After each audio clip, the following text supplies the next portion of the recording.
Bulletin की शुरुआत करेंगे केंद्रीय गृह मंत्री अमित शाह के नामांकन के साथ। अमित शाह गांधीनगर सीट से लगातार दूसरी बार चुनावी मैदान में उतरे हैं।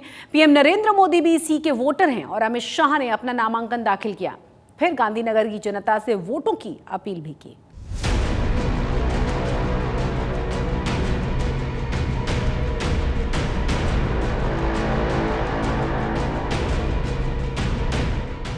केंद्रीय गृह मंत्री अमित शाह ने बीजेपी की पारंपरिक लोकसभा सीट गांधीनगर से अपना नामांकन दाखिल कर दिया है।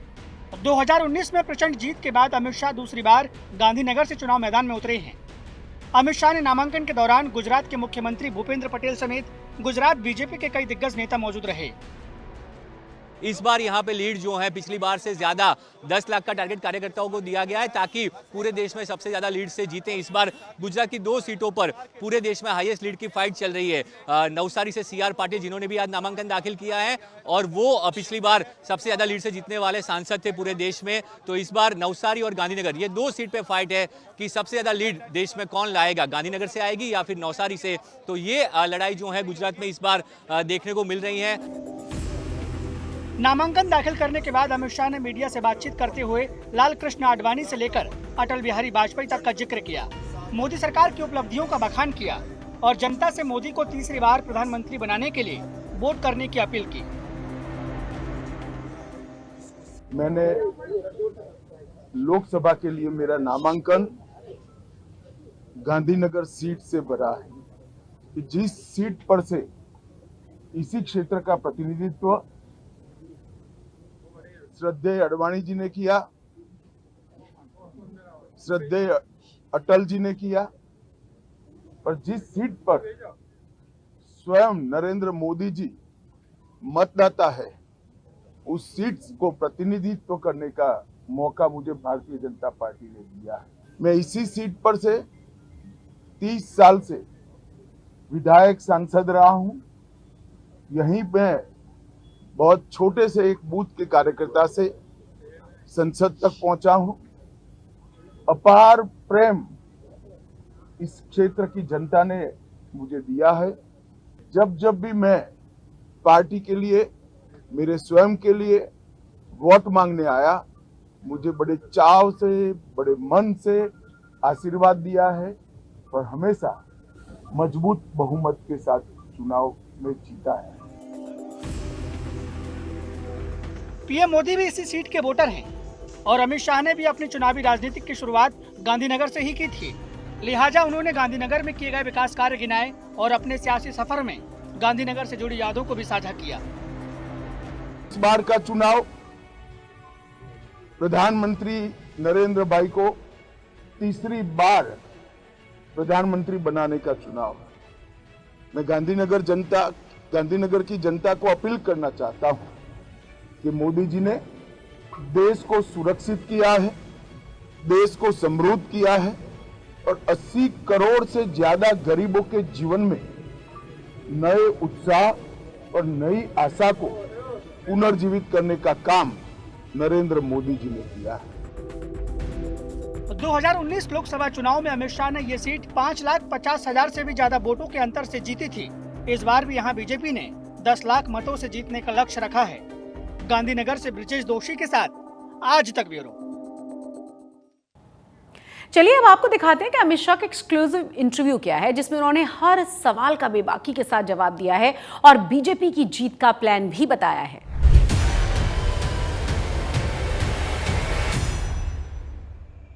नमस्कार, स्वागत है आप सभी का। इस वक्त हम लोग गुजरात के गांधीनगर में हैं, जो कि चुनाव क्षेत्र है देश के गृह मंत्री श्री अमित शाह का, जो कि आज हमारे साथ आज तक और इंडिया टुडे पे खास मेहमान है। बहुत बहुत स्वागत है आपका। आपने अपने चुनाव क्षेत्र में एक बड़ी रैली की, रोड शो किया, काफी लोग आए। मैं जानना चाहता हूं शुरुआत में अमित जी कि आपने 2014 और 2019 दोनों का चुनाव देखा। ये जो मोदी जी का तीसरा चुनाव है, अब तक जो आपने 2 चुनाव लड़े और लड़ाए हैं, उसमें और इसमें आप क्या फर्क पाते हैं, कैसे अलग है? देखिए राहुल जी, पहली बार आजादी के बाद देश में एक ऐसा नेता जनता के सामने आया है जिसके पास 10 साल का ट्रैक रिकॉर्ड भी है और 25 साल का एजेंडा है। 10 साल में मोदी जी ने सबसे बड़ा अगर डेमोक्रेसी के लिए कुछ कंट्रीब्यूट किया है तो राजनेताओं के वादों पर जनता का भरोसा कायम करने का काम किया है। पहले प्राय जनता मान चुकी थी कि चुनाव के वक्त राजनेता बोलते हैं, अब छोड़ो भाई क्या हिसाब पूछना है, तो बोलते हैं चुनाव में। मगर आज मैं दावे के साथ कह सकता हूं और रिकॉर्ड के आधार पर कह सकता हूं 14 से 24 में भारतीय जनता पार्टी के सारे वादे हम समाप्त कर कर 24 में मैंडेट मांगने के लिए जा रहे हैं। ये 10 साल में देश को भ्रष्टाचार की गर्त से बाहर निकालने का काम नरेंद्र मोदी जी ने किया है। 30 साल के अस्थिरता के शासन के अंदर जो सरकारें बनी मिली जुली, उस वक्त भ्रष्टाचार का बोलबाला रहा और यूपीए की 10 साल की सरकार ने तो सारी हदें ही पार कर दी। 12 लाख करोड़ के गप्पे घोटाले भ्रष्टाचार हुए। 10 साल से मोदी जी प्रधानमंत्री हैं, 23 साल से प्रधानमंत्री और मुख्यमंत्री हैं। हमारे विरोधी भी 25 पैसे का आरोप नरेंद्र मोदी पर नहीं लगा पाए। इसके साथ साथ देश के 80 करोड़ गरीबों को पहली बार आत्मविश्वास आया है कि चुनाव में मेरे स्टेक है। पहले इनकी गेस्ट आर्टिस्ट की भूमिका होती थी, इनके स्टेक नहीं होते थे। आज उसको घर मिल रहे हैं, बिजली मिली है, घर में पानी मिला है, शौचालय मिला है, गरीब को 5 किलो अनाज प्रति व्यक्ति प्रति माह फ्री ऑफ कॉस्ट मिल रहा है, 5 लाख तक की सारी सुविधाएं मिल रही है, नल से जल मिल गया है। इसके मन में एक आशा का संचार हुआ है कि चुनाव मेरे लिए भी सार्थक प्रक्रिया हो सकती है और पूरी 80 करोड़ गरीबों की एक बहुत बड़ी जाति नरेंद्र मोदी के साथ जुड़ गई। पर सर, आरोप तो ये भी लगता है कि इसमें जो इन्वेस्टिगेटिव एजेंसीज हैं उसका सरकार बेजा इस्तेमाल करती है कि जब कोई विपक्ष में होता है तो कहा जाता है कि 70,000 करोड़ रुपए का इरिगेशन घोटाला किया अजीत पवार में, जब वो आपके अलायंस में आ जाते हैं तब उनसे कोई पूछताछ भी नहीं होती है। देखिए, अभी भी मैं फिर से रिकॉर्ड पर कहना चाहता हूं, मीडिया में एक बार आने के बाद हमने एक भी केस बंद नहीं किया है किसी का। हाल ही में वो इंडियन एक्सप्रेस में रिपोर्ट आई कि 25 जो नेता विपक्ष के थे आपके साथ जुड़े, 23 में केस बंद। आप तह तक जाए ना, आप भी तो खोजी पत्रकार हो, तह तक जाइए। मैं आपको स्टेटमेंट करता हूं कि एक भी केस हमने बंद। पर सर, उसका दूसरा यह है कि उस तरीके से एक्टिवली आपने परसू भी तो नहीं किया। जैसे जब अगर वो विपक्ष में है तो हर रोज ईडी का सामान आ रहा है। चार्जशीट कोर्ट के सामने है, कोर्ट को अब केस चलाना है, परसू क्या करना है। कोर्ट हमारे कहने से नहीं चलती है। नहीं तो इन्वेस्टिगेटिव एजेंसी तो उस जोश से नहीं लड़ती जब विपक्ष में होता है समन समन समन। ऐसा आप मानते हो, ऐसा आप मानते हो। ये तो राहुल जी और सोनिया पर जी पर केस है, वो भी कहां चल रहा है। चिदम्बरम साहब पर केस है, वो भी कहां चल रहा है। वो क्या हमारे में आ गए है क्या? 9 साल हो गए राहुल सोनिया पर केस हुए। वो कौन सा ट्रस्ट था उनका, कोई राजीव अखबार का घोटाला था, नहीं Rajiv Gandhi, National Herald, National Herald वाला। चिदम्बरम साहब का केस हुए कितने साल हो गए, कोर्ट में पड़े हैं, हमने हमारा काम कर दिया है। तो आप कह रहे हैं जैसे प्रफुल्ल पटेल, तुम कहते हैं तो फास्ट करा देते हैं, कोर्ट को रिक्वेस्ट डालते हैं, फिर कहेंगे कि विंडिक्टिव अप्रोच है। नेचुरल कोर्स में कोर्ट आ गए, राहुल स्टेटमेंट कर दे चलो रिक्वेस्ट करो एज अ सिटीजन, तो हम फास्ट करा। मैं चाहूंगा कि सब केसेस में वो ये नहीं कि वो बीजेपी में हो, अलायंस हो, ऐसा है बेजा प्रायोरिटी इधर और साइड से आप देना भी ठीक नहीं है। आम नागरिक का केस भी महत्वपूर्ण होता है। हमारे साथ नहीं आए, इसके भी इसी स्पीड से चल रहे हैं। मगर चीजों को सेंसेशनलाइज करना और चुनाव के वक्त करना ये ठीक नहीं। सर, रामनवमी के दिन सबने वो बहुत भव्य दृश्य देखा जिस तरीके से साइंटिस्ट ने पुरोहितों के साथ मिलकर पहली दफा राम मंदिर में आयोजन किया। लेकिन सवाल यह है कि 22 जनवरी को जब प्राण प्रतिष्ठा हुई तब उस वक्त देश भर में एक खुमार था, एक चरम पे बीजेपी की लोकप्रियता थी। ऐसे में सवाल ये उठता है कि क्या 2024 का बीजेपी का कैंपेन कुछ हफ्ते पहले पीक करके आपको लगता है कि जैसे आप बिल्डअप करने की कोशिश करते हैं वोटिंग से जोड़कर, क्या कैंपेन थोड़ा वक्त से पहले पीक हो गया? ऐसा है राहुल जी, ये मुद्दा तो वो लोग सोचते हैं जिनके लिए राम मंदिर पॉलिटिकल फायदे का मुद्दा हो। हमारे लिए राम मंदिर फेथ का मुद्दा है। हम तो कांग्रेस भी अगर राम मंदिर बनाती, हालांकि ये बनाएंगे नहीं, मगर बनाती तो हम इतने ही खुश होते। जब बनना चाहिए तब बन गया, इसको चुनाव के साथ जोड़ना नहीं चाहिए, और ये भारतीय जनता पार्टी की प्रकृति नहीं है। राम मंदिर हमारे लिए चुनावी मुद्दा नहीं है, राम मंदिर हमारे लिए विश्वास का मुद्दा है। राम मंदिर इस देश की संस्कृति को फिर से एक बार उजागर करने का, मजबूत करने का हमारा बहुत बड़ा मुद्दा है। क्या कोई और विषय खोजकर कैंपेन को पीक पे ले जाने की जरूरत है? आपको लगता है फासला बहुत है, ऐसा आप कुछ स्ट्रेटेजाइज करने की जरूरत नहीं? कैंपेन पीक पर ही है। जनता जल्दी से चुनाव की डेट की राह देख रही है, मोदी जी की पक्ष में वोट डालने के लिए, कमल के निशान पर बटन दबाने के लिए। वो समय की राह देखकर वो कैंपेन पीक पर ही है। हमारे सारे नेता फील्ड में हैं और हर रोज सैकड़ों रैलियां भारतीय जनता पार्टी की हो रही है।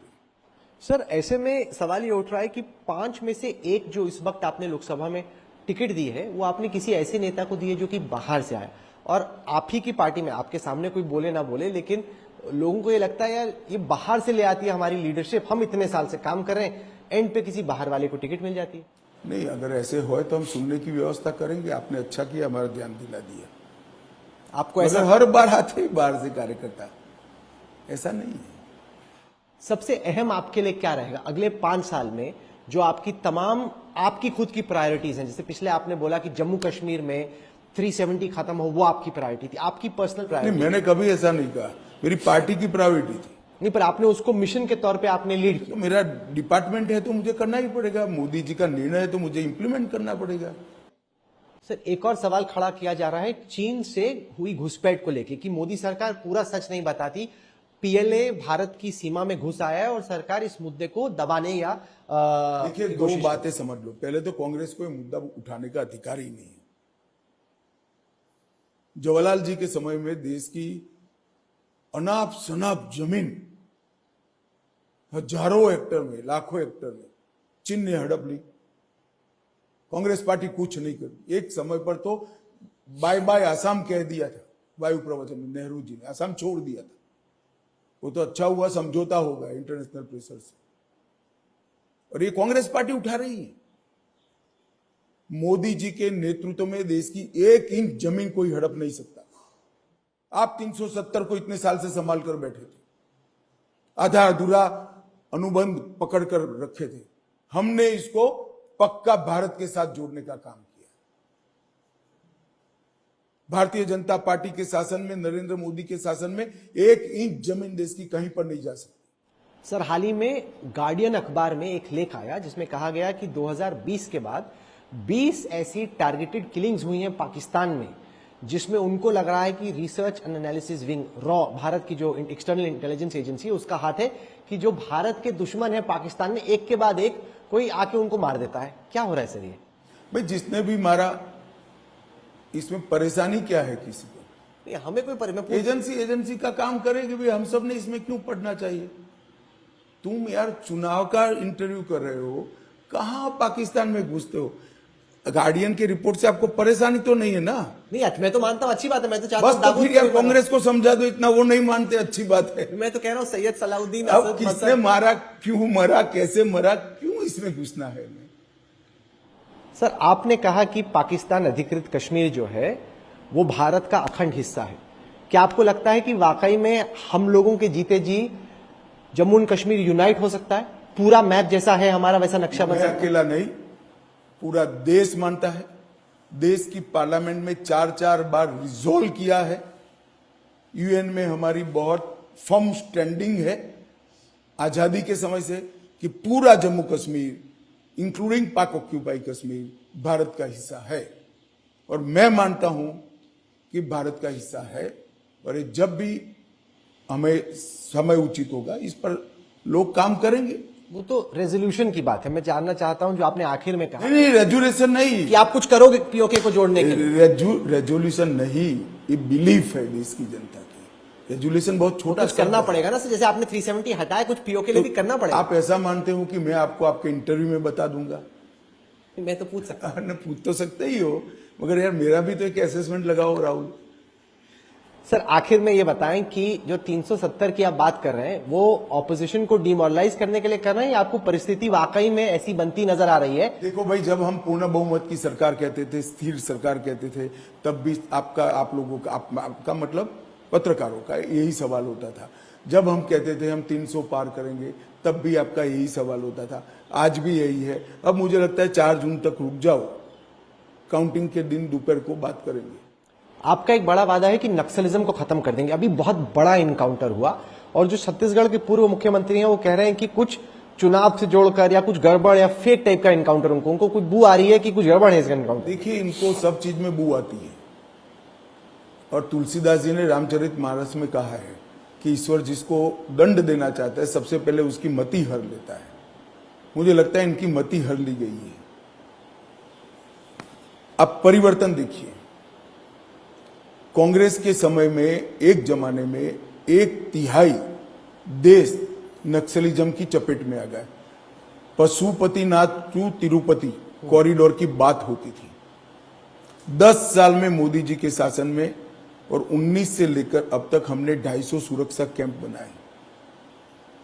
आज मैं विश्वास के साथ कह सकता हूं, झारखंड, बिहार, महाराष्ट्र, मध्य प्रदेश, तेलंगाना, आंध्र प्रदेश कंप्लीटली नक्सलिज्म से मुक्त हो चुके हैं। छत्तीसगढ़ के 4 जिलों में बचा था क्योंकि 5 साल बाद कांग्रेस की सरकार ने हमें ढंग से सहयोग नहीं की। सरकार बदली, प्रायोरिटी भी बदली और 90 दिन में 86 नक्सलियों को मार गिराया गया है। 250 सरेंडर हुए हैं, 126 अरेस्ट हुए हैं। राहुल जी, मैं आपकी चैनल पर बहुत विश्वास के साथ बताना चाहता हूं, देश की जनता मोदी जी को तीसरी बार प्रधानमंत्री बनाने का आशीर्वाद दे दें। हम 1 या 2 साल में इस देश से नक्सलिज्म को उखाड़ कर देंगे हमेशा के लिए, जैसे LTTE खत्म हो गया। जी, आपको विश्वास है कि ये हो सकता है? हो गया भाई, बिहार में हो गया, मध्य प्रदेश में हो गया। पर मेन तो छत्तीसगढ़ के बस्तर डिस्ट्रिक्ट मेन नहीं है, वहां पर भी इतना ही था। पूरा पहाड़ पर आज तक कोई नहीं जा पाता था, यही 1 साल में हुआ है। पूरा बिहार यही 2 साल में मुक्त हो गया। पूरा उड़ीसा भी यही 2 साल में मुक्त हुआ है। इस चुनाव में कौन सी वो एक सीट या एक राज्य है जो आपने प्रतिष्ठा का सवाल बनाया? पिछले चुनाव से पहले जब मैंने पूछा, आपने बोला पश्चिम बंगाल। क्या इस बार बारामती वो सीट है जो आपने प्रतिष्ठा का सवाल? राहुल भाई, चुनाव हमारे लिए प्रतिष्ठा का सवाल नहीं है। जनता के सामने विनंती लेकर जाना होता है, आशीर्वाद मांगना होता है और विश्वास के साथ मांगना होता है। और मोदी जी ने 10 साल में ऐसा कुछ नहीं किया कि भारतीय जनता पार्टी के एक भी कार्यकर्ता का सर नीचा हो जाए, एक भी भारतीय का सर नीचा हो जाए, उन्नत सर के साथ पूरी दुनिया के सामने जा सके, ऐसा शासन चलाया है। देश को सुरक्षित किया, समृद्ध किया, गरीब कल्याण के सारे वादे हमारे पूरे कर दिए हैं और अब देश महान बनने की दिशा में आगे बढ़ रहा है। मैं तो बड़ी विनम्रता के साथ सभी सीटों पर जहां एनडीए लड़ रहा है, देश की जनता को 2 हाथ जोड़कर विनंती करता हूं, मोदी जी को तीसरी बार आशीर्वाद दे दीजिए। हम देश को दुनिया का 3रे नंबर का अर्थतंत्र भी बनाएंगे, हम देश को महान भी बनाएंगे और विश्व में हर एक क्षेत्र में भारत सर्वप्रथम है। अमित शाह साहब, आपने एक बहुत ही बिजी दिन पर, जब आपका रोड शो लगातार चल रहा है, आपने हमारे लिए वक्त निकाला, हम शुक्रगुजार हैं आपके। और कई लोग आपका अब इंतजार कर रहे हैं आपके चुनाव क्षेत्र में, तो हम आपका और वक्त नहीं लेंगे। हमसे बात करने के लिए आपका बहुत बहुत धन्यवाद। धन्यवाद राहुल जी।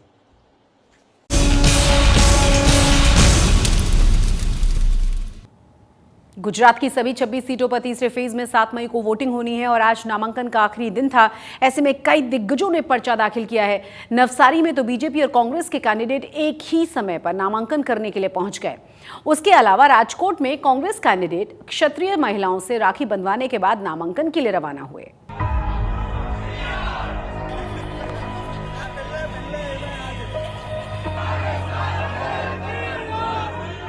ये तस्वीरें नवसारी कलेक्टर दफ्तर की है। एक तरफ बीजेपी के कार्यकर्ता हैं तो दूसरी तरफ कांग्रेस के कार्यकर्ता। दोनों तरफ से अपने अपने नेताओं और पार्टी के पक्ष में जोरदार नारेबाजी हो रही है। दरअसल कल विजय मुहूर्त में नामांकन करने से चूके गुजरात बीजेपी अध्यक्ष CR पाटिल आज पर्चा दाखिल करने पहुंचे तो उनका सामना हाथ में लाठी लिए महात्मा गांधी के बेस में घूम रहे कांग्रेस के उम्मीदवार नैसद देसाई से हुआ।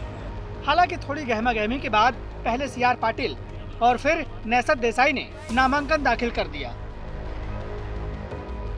આજે 25 નવસારી લોકસભામાં ચોથી વાર ઉમેદવારી પત્રક ભરવા માટે મને આદરણીય પ્રધાનમંત્રી શ્રી નરેન્દ્રભાઈ મોદી સાહેબના નેતૃત્વમાં અને શ્રી અમિતભાઈ શાહ સાહેબના માર્ગદર્શનથી પાર્ટીના રાષ્ટ્રીય અધ્યક્ષ શ્રી JP નડ્ડાજી અને પાર્લામેન્ટરી બોર્ડે જે મને ફરીથી ઇલેક્શન લડવા માટેની તક આપી છે એના માટે હું એ સૌનો ખૂબ ખૂબ આભાર માનું છું। મોદી સાહેબે પાટીલ સાહેબે મહાત્મા ગાંધીનું નિકંદન કાઢી નાખ્યું છે એટલે ગાંધી ડ્રેસ પહેરીને ઉમેદવારી કરી છે। દેશની લોકશાહી સ્વતંત્રતા અને બચાવવા સમાનતા પ્રસ્થાપિત કરવા આ અમારી ઉમેદવારી છે। અમે ગાંધી વંદના કરીને દાંડી યાત્રા કરવા તરફ જઈ રહ્યા છીએ। गुजरात की हॉट सीट राजकोट से कांग्रेस उम्मीदवार परेश धनानी ने भी नामांकन किया। राजकोट से बीजेपी उम्मीदवार और केंद्रीय मंत्री पुरुषोत्तम रूपाला ने क्षत्रियों की नाराजगी को देखते हुए यहां कांग्रेस ने पूरी ताकत झोंक दी है। धनानी के नामांकन में गुजरात कांग्रेस के तमाम बड़े नेता नजर आए। यहां कांग्रेस की पूरी कोशिश बीजेपी से नाराज क्षत्रियों को अपने पाले में लाने की है। यही वजह है कि धनानी क्षत्रिय महिलाओं से राखी बंधवाने के बाद नामांकन के लिए निकले। लोगों के स्वाभिमान की लड़ाई को लड़ने के लिए मैं राजकोट आया हूँ। ये सांसद बनने की लड़ाई नहीं है, लेकिन समानता के अधिकारों की रक्षा के लिए राजकोट में आया हूँ। देश के संविधान की सुरक्षा के लिए राजकोट आया हूँ। जो बंधारण से मिले जन सामान्य के अधिकार है, उस अधिकारों को आगे ले जाने के ख्वाब लेके मैं राजकोट आया हूँ। राजकोट से बीजेपी उम्मीदवार और केंद्रीय मंत्री पुरुषोत्तम रूपाला के विवादित बयान की वजह से राजकोट सीट पर सभी की नजर टिकी हुई है। अब देखना यह है कि कांग्रेस मौके पर चौका लगाएगी या वोटिंग से पहले बीजेपी क्षत्रियों को मना लेगी। नवसारी से रौनक जानी और राजकोट से रौनक मजीठिया के साथ आज तक ब्यूरो। आज तक गुजरात के स्पेशल बुलेटिन में आज के लिए बस इतना ही, लेकिन देश और दुनिया की तमाम बड़ी और अहम खबरों के लिए आप देखते रहिए आज तक।